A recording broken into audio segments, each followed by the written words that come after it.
Welcome to the talking point with me Swapna. భారతీయ సైన్యం ఒక అరుదైన రికార్డుని సొంతం చేసుకుంది. 70 అడుగుల ఎత్తులో 2 కొండల మధ్య నది మీద వంతెన వేయాల్సి వచ్చింది. సాహసం చేద్దాం పద అనుకుంటూ సైనిక జవాన్లు రంగంలోకి దిగిపోయారు. 72 గంటల పాటు పగలు రాత్రి తేడా లేకుండా పనిచేసి వంతెన నిర్మాణాన్ని పూర్తి చేశారు. 1500 మంది టూరిస్టులను బయటికి తీసుకొచ్చారు. దీని ద్వారా ఇంకా చెప్పాలంటే ఒక జిల్లా ప్రజలకు పూర్తి స్థాయిలో బ్రతుకు మీద ఆశ కల్పించారు.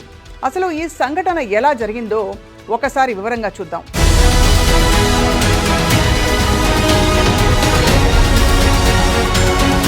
ఉత్తర సిక్కింలో కొంతకాలంగా భారీ వర్షాలు పడుతున్నాయి. ఇదంతా కొండ ప్రాంతం కావడంతో కొండ చర్యలు విరిగి పడుతున్నాయి. భారీ వర్షాలకు అక్కడ నదుల్లో వరదలు వచ్చేసి పొంగి పొర్లుతున్నాయి. ఈ క్రమంలో మంగాంగ్ జిల్లా ప్రజలకు మెయిన్ భూభాగంతో సంబంధం పూర్తిగా తెగిపోయింది. అక్కడ తీవ్రంగా వర్షాలు కురుస్తున్నాయని చెప్పి ప్రజలకు ఆహారం మందులు లేక ఇబ్బంది పడుతున్నారని చెప్పి అధికార యంత్రాంగం తెలియజేసింది. మరోవైపు విహారయాత్రకు వెళ్లిన 1500 మందికి పైగా టూరిస్టులు అక్కడ చిక్కుకుని పోయారు. కళ్ల ముందే కొంతమంది వరదల్లో కొట్టుకుపోవడంతో టూరిస్టులలో విపరీతమైన ఆందోళన పెరిగిపోయింది. ఢిల్లీ, కోల్కతా వంటి ప్రాంతాల్లోని కుటుంబ సభ్యులకి ఇక్కడ పరిస్థితి తెలియజేయడంతో అందరిలోనూ తీవ్రమైన వరి అండ్ యాంగ్జైటీ. చర్యల కోసం భారత సైన్యం కూడా రంగంలోకి దిగింది. కానీ ఇక్కడ సమస్య ఏంటంటే మంగాంగ్ జిల్లా కొండల మధ్య ఉంటుంది. అక్కడకు వెళ్లాలన్నా కొండలు దాటుకుంటూ వెళ్ళడానికి చాలా కష్టమైన పరిస్థితి నెలకొంది. దీంతో దానికి ఎదురుగా ఉన్న కొండ నుంచి ఒక బ్రిడ్జ్ వేస్తే వేగంగా ఆహారం మందులు సరఫరా చేయొచ్చని చెప్పి సైనిక అధికారులు అంచనా వేశారు. కానీ ఒక కొండ నుంచి ఇంకో కొండకు వంతెన అంటే మాటలు కాదు కదా. ఈ 2 కొండల మధ్య నెలకొన్న నదికి వరదలు పోటెత్తడంతో ప్రమాదకర స్థాయిలో ప్రవహిస్తోంది కూడా.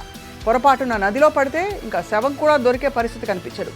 అయినప్పటికీ భారతీయ సైన్యంలోని త్రిశక్తి కోర్ టీం ఈ బాధ్యతను భుజాన వేసుకుంది. బార్డర్ రోడ్స్ ఆర్గనైజేషన్స్కి చెందిన ఇంజనీర్లు అలాగే ఈ టీంకు తోడై చాలామంది సహకరించారు. ప్రాణాలకు తెగించి పనిచేయాలని చెప్పి నిర్ణయించుకున్నారు. 2 కొండల మధ్య తీగల వంతెన నిర్మించేందుకు అప్పటికప్పుడు పనులు మొదలుపెట్టేశారు. తీగల వంతెన అంటే మధ్యలో ఎక్కడా స్తంభాలు కూడా వేయరు. నేరుగా 2 కొండల మధ్య వంతెన తయారైపోతుంది. ఒకవైపు పొంగి పొర్లుతున్న నది, మరోవైపు భీకరంగా కురుస్తున్న వర్షాలు, విరిగి పడుతున్న కొండ చర్యలు. Just imagine that sight. బోరున వర్షంలో తడుస్తూనే సైనిక సోదరులు పని పూర్తి చేశారు. 3 రోజుల పాటు నిద్రాహారాలు మానేసి వంతెన నిర్మించడంలో మునిగిపోయారు. చివరకు డెట్టకోట దగ్గర తీగల వంతెనను అందుబాటులోకి తెచ్చేశారు. దీంతో డిక్చు సంకలంగ్ మధ్య రోడ్డు నిర్మాణం అందుబాటులోకి వచ్చేసింది. సో చకచక ఆహారం మందులు ఉత్తర సిక్కిం ప్రాంతంలోకి తరలి వెళ్లడం మొదలయ్యాయి అన్నమాట. వరద పీడిత ప్రాంతాల్లో సహాయ చర్యలు ఊపందుకున్నాయి. మొత్తం టూరిస్టులను బయటికి తీసుకుని వచ్చేశారు. మంగం జిల్లా ప్రజలకు భరోసా కల్పిస్తూ సైనిక సోదరులు స్థానిక అధికారులతో కలిసి పెద్ద ఎత్తున సహాయ చర్యలు చేపట్టారు.